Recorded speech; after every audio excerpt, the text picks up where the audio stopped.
Hello बच्चों, class 10th math के बाद आपका इंग्लिश का बोर्ड का एग्ज़ाम है 3 मार्च को। तो बेटा एक ही चैप्टर है आपका द फर्स्ट फ्लाइंग वाला, मतलब फ्लाइंग करके द 2 स्टोरीज अबाउट फ्लाइंग करके। उसमें सबसे पहला जो पार्ट है आपका इसमें दे रखा है, मतलब कि इसमें 2 पार्ट्स है आपके फ्लाइंग को लेके, उड़ने को लेके। उसमें दूसरा वाला पार्ट तो एचपीएससी बोर्ड के हिसाब से देखो बेटा इतना इंपॉर्टेंट नहीं है, लेकिन जो फर्स्ट वाली स्टोरी है ना आपकी हिज फर्स्ट फ्लाइट वाली, उसमें आपके 2 क्वेश्चन ना काफ़ी इंपॉर्टेंट बनते हैं।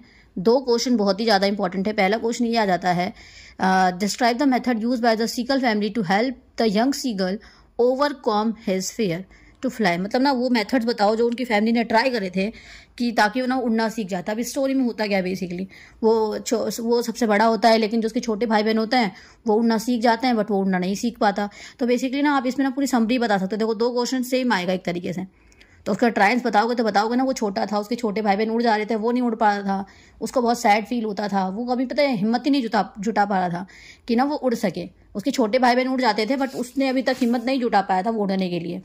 ठीक है, ऐसे करके तो क्या करते हैं वो लोग, उसको धमकी देते हैं, उसका मजाक उड़ाते हैं छोटे भाई बहन, उसको अकेला छोड़ के चले जाते हैं, उसको भूखा रखते हैं, फिर भी उड़ता नहीं है। तो क्या होता है नेक्स्ट उसको धमकी देते हैं कि अगर तू नहीं उड़ेगा तो हम तुझे छोड़ के चले जाएंगे। बट स्टिल वो उनकी बात नहीं मानता, क्योंकि वो he never mustered up the courage to fly. वो कभी जुटा ही नहीं पाया हिम्मत। आपको इस बात पे थोड़ा सा फोकस करना है। फिर उसकी मम्मी होती है जो उसकी हेल्प करती है, उसे पता होता है उनकी मम्मी को कि वो भूखा है यंग सीगल। तो उसकी मम्मी क्या करती है, उसको क्या करती है, एक फिश का टुकड़ा अपने बीक में लेके चली जाती है। अब उसे पता होता है कि उसको फिश का टुकड़ा काफ़ी पसंद है, तो वो क्या करता है, फिर वो क्या करता है उसके पास आने की कोशिश करता है मम्मी के। वो देखो उसके पास तो आती है उसकी मदर। लेज मतलब कोई मान लो कोई पहाड़ है, उसका ऐसे किनारा सा होता है, तो यहाँ मान लो ना यंग सीगल बैठा पड़ा है, उसकी मम्मा यहाँ पे आती हैं वो बीक में अपने वो लेकर। तो अब वो कोशिश करता है उड़ने की, क्या करता है खाने को देखो, वैसे तो वो देखो भूखा होता है, यंग सीगल क्या होता है भूखा होता है। अब वो ट्राई करता है कि वो क्या करे जाके ले ले, तो वो क्या करता है थोड़ी देर के लिए अपना फियर भूल जाता है और अपनी मम्मी की तरफ कूद जाता है फिश के लिए, क्योंकि फिश उसकी फेवरेट होती है। फिर थोड़ी देर बाद वो क्या करता है डाउन की तरफ गिरने लग जाता है। फिर वो क्या करता है अपने विंग्स को फ्लैप करता है, ठीक है, और उड़ने लग जाता है। और जैसे ही उसकी बैली, जैसे ही वो लैंड करता है कुछ टाइम बाद ग्रीन सी के ऊपर, फिर वो जब वो जैसे ही वो ग्रीन सी के ऊपर लैंड करता है, जैसे ही उसकी जो बेली होती है वो टच करती है उसको, तो उसका क्या होता है, उसका फियर क्या होता है, सारा का सारा चला जाता है। और एक क्वेश्चन पूछ सकता है कि मैसेज क्या देती है ये स्टोरी। ठीक है, तो इस पूरी उसका मैसेज क्या है, मैंने लिखा था वैसे काफ़ी पहले, मतलब ये लिखा पड़ा है।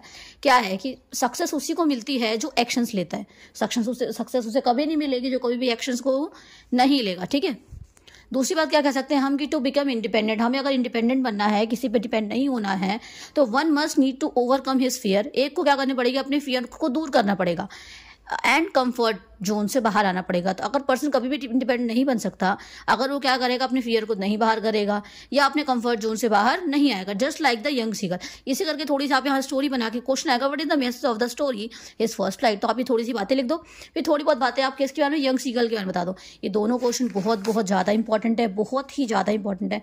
मैंने समरी थोड़े अपने वे में, सिंपल वे में बताने की कोशिश करी है यहीं पे, जो मैंने आपको बताई वही सही। सबसे पहले राइटर का नाम जरूर लिख दिया करो, ये एक इंप्रेसिव वे होता है किसी भी चीज़ को बताने का या करने का। ठीक है, देख पा रहे हो आप ये, मैंने तो यहाँ देखो काफ़ी गैप पे लिखा है, बट अगर आप बोर्ड की शीट्स के हिसाब से लिखोगे तो ये काफ़ी पेज कवर कर लेगा।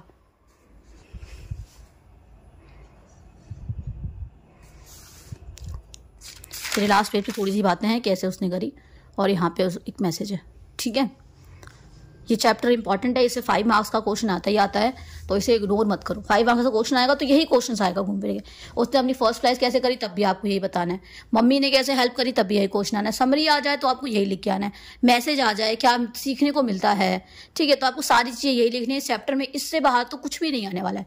ठीक है बेटा, तो इंग्लिश के लिए इसके बाद मैथ का एग्जाम बहुत अच्छा गया आपका। अब इंग्लिश के लिए तैयारी करते हैं, पूरे जोश के साथ स्टार्ट करते हैं। ठीक है, तो ये था आपका हिज फर्स्ट फ्लाइट, आपका एक चैप्टर। ठीक है, थैंक यू।